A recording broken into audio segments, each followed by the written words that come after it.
இப்போ வேர்ல்டு மார்க்கெட்ல நடந்துகிட்டு இருக்குது ஒரு கரன்சி வார்னு சொல்லலாம்.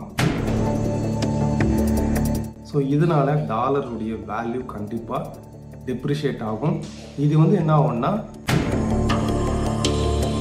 2025 இருந்து 2028 கண்டிப்பா ஸ்டாக் மார்க்கெட் கிராஷ் நடக்கும். ஒவ்வொரு 8 இயர்ஸ் டு 11 இயர்ஸ் ஒரு சைக்கிள். இந்த சைக்கிள்ல கண்டிப்பா ஸ்டாக் மார்க்கெட் கிராஷ் நடக்குது. இப்போ வேர்ல்டு மார்க்கெட்ல நடந்துகிட்டு இருக்குது ஒரு கரன்சி வார்னு சொல்லலாம். இதுவரைக்கும் டாலர், யூஎஸ் உடைய டாலர் தான் டாமினேட் பண்ணிட்டு இருந்தது. இந்த கரன்சி வாரை பத்தி எல்லாருக்கும் புரியணும் அப்படின்னா ஃபர்ஸ்ட் ஆஃப் ஆல் இந்த ஒரு சின்ன எக்கனாமிக்கல் ஸ்டோரி உங்களுக்கு புரியணும். இப்போ இந்த 500 ருபீஸ் வச்சுக்கோங்க. இந்த 500 ருபீஸ் செல்லணும் அப்படின்னா இது ஜஸ்ட் ஒரு பேப்பர் தான். இந்தியாவுடைய பிரசிடென்ட் இந்த 500 ருபீஸ் ஒர்த்து நான் ப்ராமிஸ் பண்றேன், இதுக்கு உண்டான பொருட்களை நீங்க கொடுக்கலாம் அப்படின்னு அவர் சைன் பண்ணியிருக்காரு. இவர் எப்படி சைன் பண்ணணும் அப்படின்னா இந்த 500 ருபீஸ்க்கு ஒர்த்தான பொருட்களை இந்தியன் கவர்மெண்ட் 500 ருபீஸ்க்கு பேக் சப்போர்ட்டா ஒன்னு கோல்டு இருக்கணும், இல்ல ஃபாரின் கரன்சி இன்டர்நேஷனல் கரன்சி இருக்கணும், இல்ல அப்படின்னா பொருட்கள் இருக்கணும். இப்ப ஜிடிபின்னு சொல்றோம், நிறைய பொருட்கள் தயாரிச்சு மேனுஃபேக்சர் பண்ணி எக்ஸ்போர்ட் பண்ணக்கூடிய பொருட்கள் இருக்கணும். ஸோ இந்த மூணுல ஏதாவது ஒன்று இருந்தாதான் ஆர்பிஐ கவர்னர் சைன் போட்டா கூட இந்த கரன்சி வேல்யூவா இருக்கும். ஸோ இந்த சப்போர்ட் இல்லை அப்படின்னா இந்த மணி வேலிட் கிடையாது. ஈவன் பிரசிடென்ட் சைன் பண்ணா கூட. இப்போ ரீசெண்டா ஸ்ரீலங்கனுடைய மணி டிராப் ஆகி அந்த நாடே ரெசெஷன் அளவுக்கு போச்சு இல்லையா.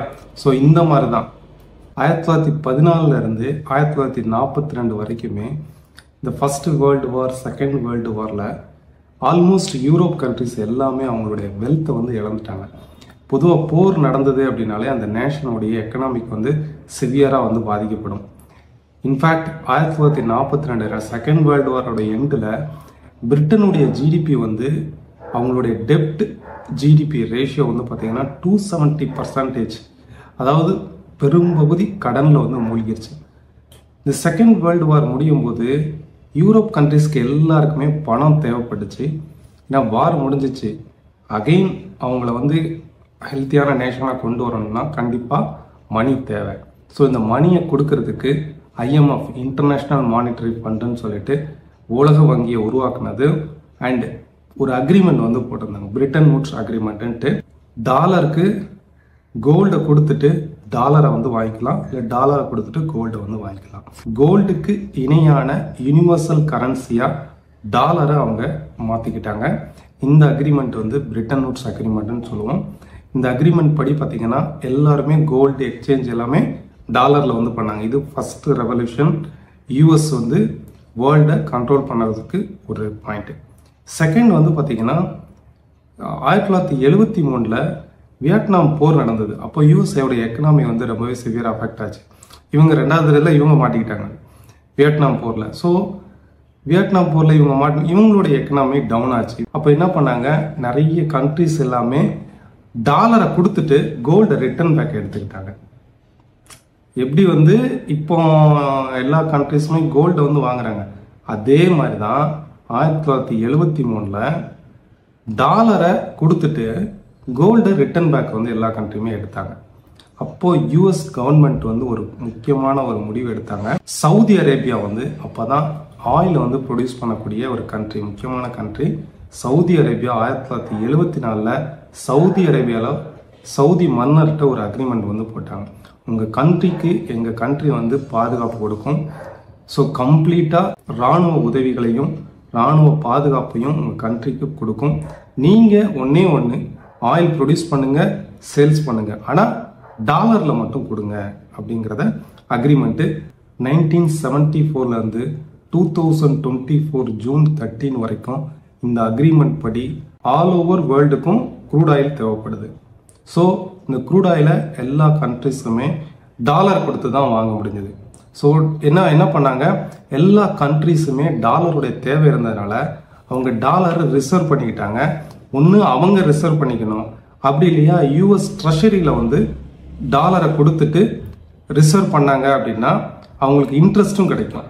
ஸோ இதன்படி எந்த ஒரு பொருளும் இன்டர்நேஷ்னல் லெவலில் வாங்குறதா இருந்தாலும் சரி, விற்கிறதா இருந்தாலும் சரி, ஆல் ஓவர் தங்கத்துக்கு இணையாக இன்டர்நேஷ்னலில் ஒரு கரன்சி அப்படின்னா அது டாலராக தான் இருந்தது.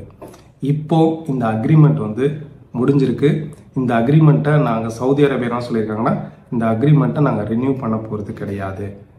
லோக்கல் கரன்சி ஒவ்வொரு கண்ட்ரீஸ்க்கும் என்ன கரன்சியோ அந்த கரன்சில நாங்கள் கொடுப்போம், இனிமேல் யூஎஸ் டாலரில் கொடுக்க மாட்டோம் அப்படின்னு சொல்லியிருக்காங்க. ஸோ இது வந்து யூஎஸ் கவர்மெண்ட்டுக்கு ஒரு பெரிய, யூஎஸ் டாலருக்கு ஒரு பெரிய டிராபேக்.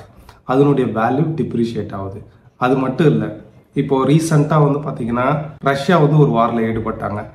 ரஷ்யா யுக்ரைன் வாரில் ரஷ்யாவுக்கு சாங்ஷன் வந்து பண்ணியிருந்தாங்க. அப்போ ரஷ்யா யூஎஸ் ட்ரெஷரியில் சேவ் பண்ணது எல்லாமே, யூஎஸ் பேங்க்ஸ்லையோ யூஎஸ் ட்ரெஷரியில் சேவ் பண்ண அவங்களுடைய கரன்சி எல்லாமே பேன் பண்ணிட்டாங்க. அதை எடுக்க முடியாது. ஸோ இந்த மாதிரி ஒவ்வொரு கண்ட்ரிஸும், யுக்ரைனை சுற்றி ரஷ்யாவை சுற்றி இருக்கக்கூடிய எல்லா கண்ட்ரிஸுமே டாலரை தவிர்த்துட்டு கோல்டை வாங்க ஆரம்பிக்கிறாங்க. அவங்க கரன்சியை இன்க்ரீஸ் பண்ணுறதுக்கு, அவங்க கரன்சியோடைய வேல்யூவை கூட்டுறதுக்கு டாலரை தவிர்த்துட்டு கோல்டை இன்க்ரீஸ் பண்ண ஆரம்பிச்சிட்டாங்க.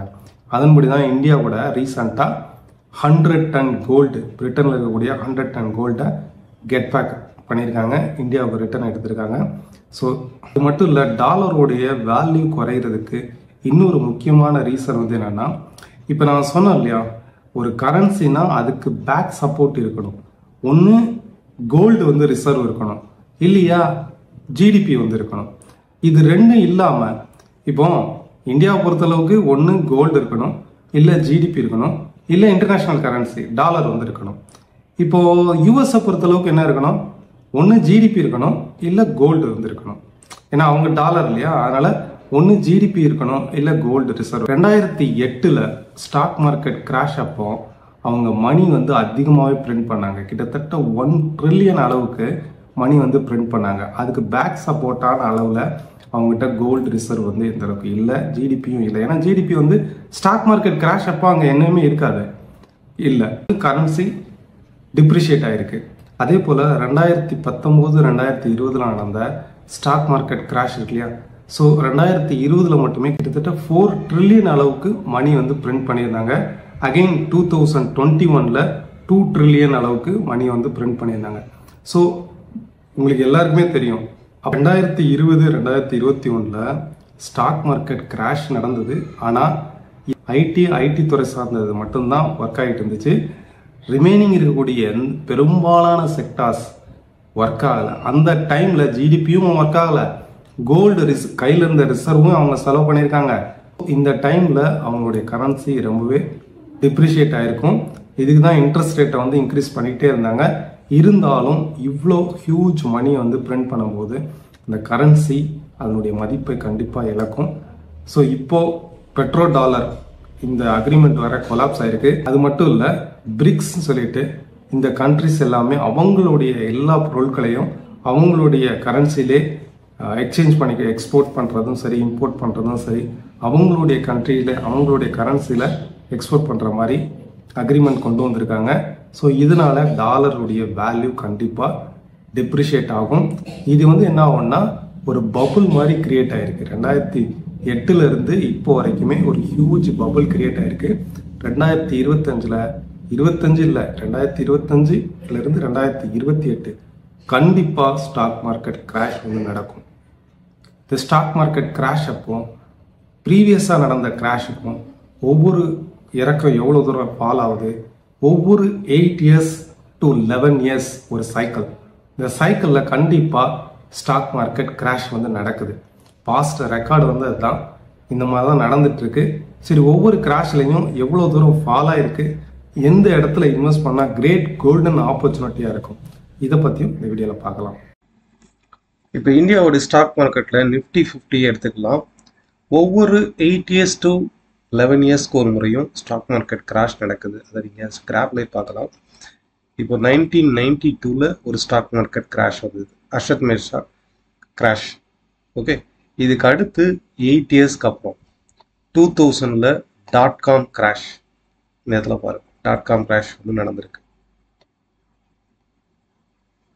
ஸோ இது ஒரு கிராஷ். இதுக்கு இடையில வந்து 8 years ஆச்சா. ஸோ 2000 இருந்து 2008 Lehman Brothers stock market crash severe affect ஆனது இந்த இடத்துல. 2008. ஸோ இது வந்து 2008 நடந்தது. இதுக்கு அடுத்து 11 இயர்ஸ்க்கு அப்புறம் 2019 2020 ஸ்டாக் மார்க்கெட் கிராஷ். 2019 லாஸ்ட்லேயே ஸ்டார்ட் ஆச்சு. இது வந்து லாங் பீரியட், கிட்டத்தட்ட 11 இயர்ஸ்க்கு அப்புறம் இந்த ஸ்டாக் மார்க்கெட் கிராஷ் நடக்குது.